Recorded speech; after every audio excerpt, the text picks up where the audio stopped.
saya Supriyadi dari absen 18. Saya Wadi Hadi Kaula Putra, absen 29. Perkenalkan, nama saya Supriyadi, absen 1.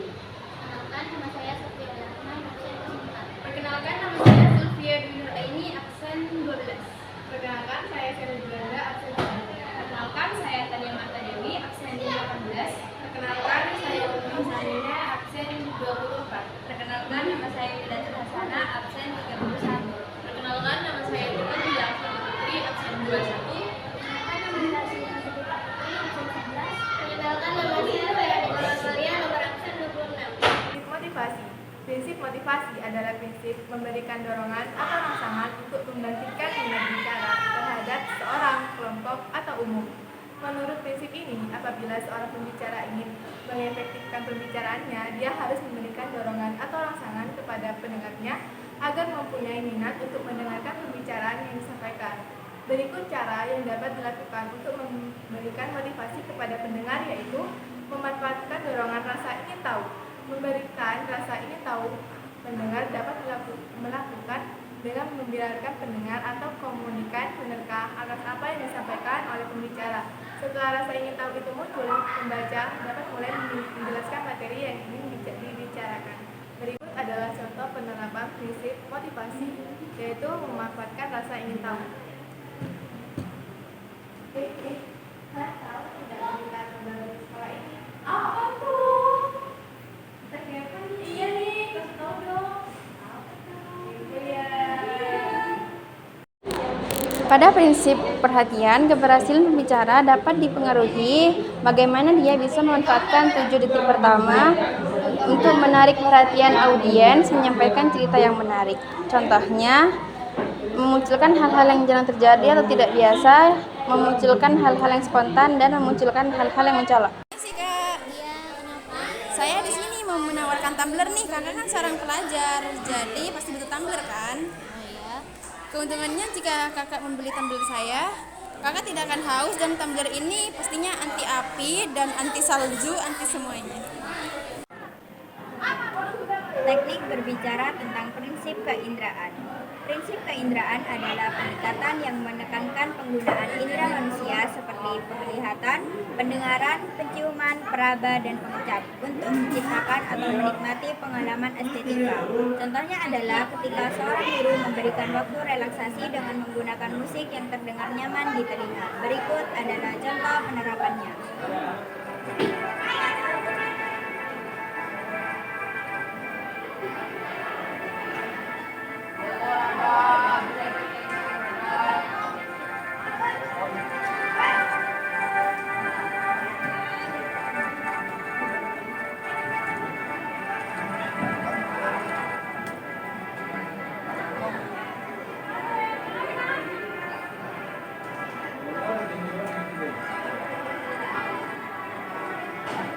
Nita Putri, absen 11 dari kelas 11 akuntansi 4. Di sini saya akan menjelaskan tentang prinsip kegunaan. Prinsip kegunaan dalam berbicara adalah panduan dalam berkomunikasi yang menekankan bahwa pesan atau informasi yang disampaikan harus bermanfaat, relevan, dan sesuai dengan kebutuhan pendengar atau audiens. Prinsip ini bertujuan untuk memastikan bahwa komunikasi yang dilakukan tidak hanya menyampaikan informasi secara acak, tetapi memberikan dampak positif, solusi atau nilai tertentu kepada penerimanya. Contohnya, memberikan informasi yang dibutuhkan ketika seseorang bertanya arah jalan, kamu menjawab dengan jelas dan langsung ke intinya, seperti belok kanan di lampu merah, lalu lurus 200 meter. 2. Motivasi atau inspirasi. Saat seorang teman sedang putus asa, kamu memberikan dorongan semangat seperti, aku tahu ini sulit, tapi aku yang bisa melewatinya. Kita hadapi sama-sama. Berbicara yaitu pada poin prinsip kegunaan. Definisi prinsip kegunaan adalah panduan untuk memastikan bahwa informasi atau pesan yang disampaikan oleh pembicara memiliki nilai dan manfaat bagi audiens. Prinsip ini menekankan pentingnya menyampaikan sesuatu yang dapat membantu audiens dalam memahami topik, memecahkan masalah, atau memberikan wawasan yang berguna sesuai dengan kebutuhan dan harapan mereka. Contoh prinsip kegunaan ada 4. Yang pertama, penekanan pada manfaat bagi audiens. Yang kedua, mengulangi poin penting untuk penekanan. Yang ketiga, pesan yang ringkas dan tepat sasaran. Dan yang terakhir, penggunaan pertanyaan retoris. Salah satu contohnya adalah pengulangan poin penting untuk penekanan adalah teknik untuk menyampaikan kembali informasi utama secara berulang dengan cara yang bervariasi sehingga audiens lebih mudah memahami, mengingat dan menyerap inti pesan yang disampaikan. Saya di sini akan mempraktekkan keempat contoh tersebut. Apakah kamu tahu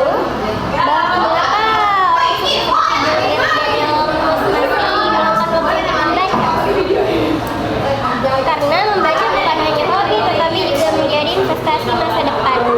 Dengan membaca setiap hari, kalian bisa memperluas wawasan, meningkatkan kemampuan berpikir kritis, dan mendapatkan inspirasi baru. Ini adalah langkah sederhana menuju pengembangan diri yang berkelanjutan.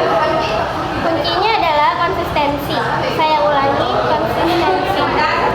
Tidak perlu membaca berjam-jam, 10 sampai 15 menit sehari. Sudah memberikan manfaat luar biasa. Relevan dengan kemampuan kalian, bacalah sedikit setiap hari dan jadikan kebiasaan. Mulailah sekarang bukan nanti. Kalau mereka yang sudah sukses masih membaca, apa alasan kita untuk tidak? Membaca adalah investasi kecil dengan hasil besar. Mulai dari manapun kalian, yang penting adalah mulai sekarang. Jadi buku apa yang kamu baca? Fungsi pengulangan adalah mengulang bagian-bagian tertentu yang dianggap penting agar audiens mengingatnya. Pengulangan dapat dilakukan untuk menguasai materi yang akan disampaikan dan menjadi lebih percaya diri. Contohnya, seorang komunikator yang menyampaikan informasi kepada komunikan dan menanyakan kembali apa yang disampaikan oleh komunikator untuk memastikan komunikan menyimak dengan baik. Di sini saya akan mempraktikkan prinsip pengulangan. Bella, kamu bisa nggak hari Sabtu ke kafe dekat sekolah? Kamu pasti bisa kan hari Sabtu ke kafe dekat sekolah sekali mengerjakan tugas yang belum selesai? Iya, aku bisa hari Sabtu kan di kafe dekat sekolah. Oke. Estetika berbicara dalam poin pakaian, yaitu satu, pada komunikator pengaruhnya adalah salah satu penunjang legitimasi dan kompetensi, dan pengaruh kepada komunikan adalah meningkatkan rasa percaya diri.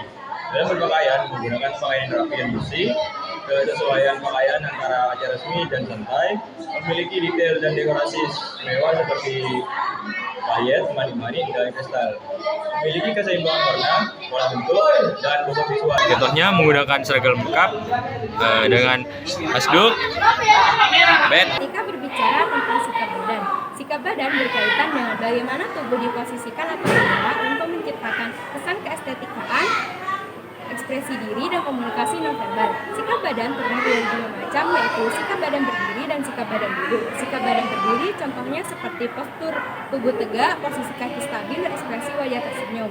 Sikap badan duduk seperti duduk mendahulukan tamu, duduk dengan tegap, posisi bahu dibusungkan, dan kepala sejajar. Berikut contoh penerapan sikap badan duduk.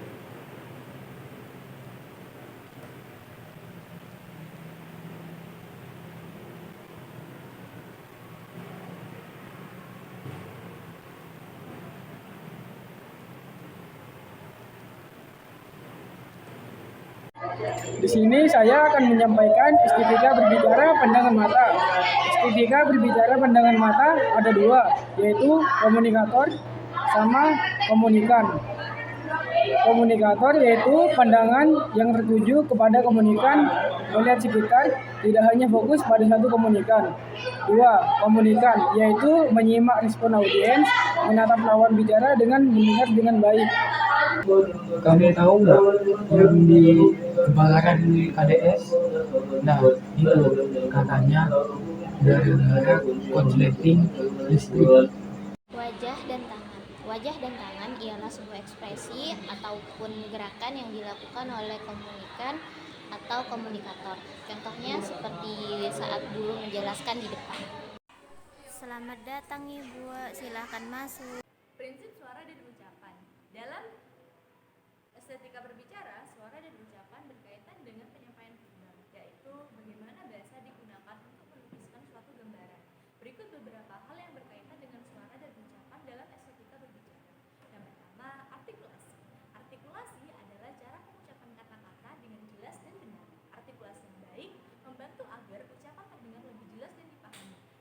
kedua, intonasi suara. Intonasi suara yang variatif dapat menjaga minat audiens.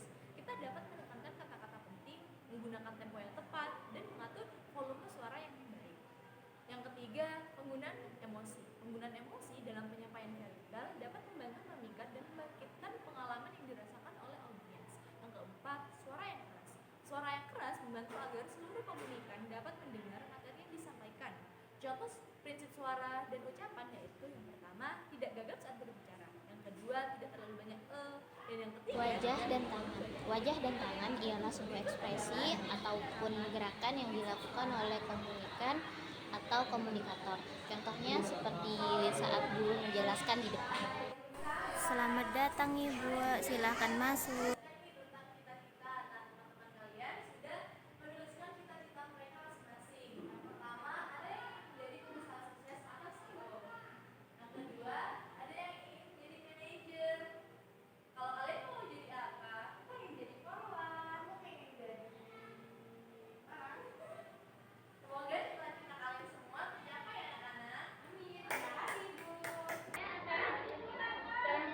Ketegasan adalah tidak ragu-ragu dalam penyampaian materi.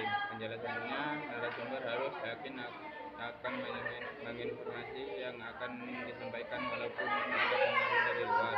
Contohnya, tidak yakin dalam argumen dan meyakinkan pada. Sekian tugas video dari kami, kurang lebihnya mohon maaf. Wassalamualaikum warahmatullahi wabarakatuh.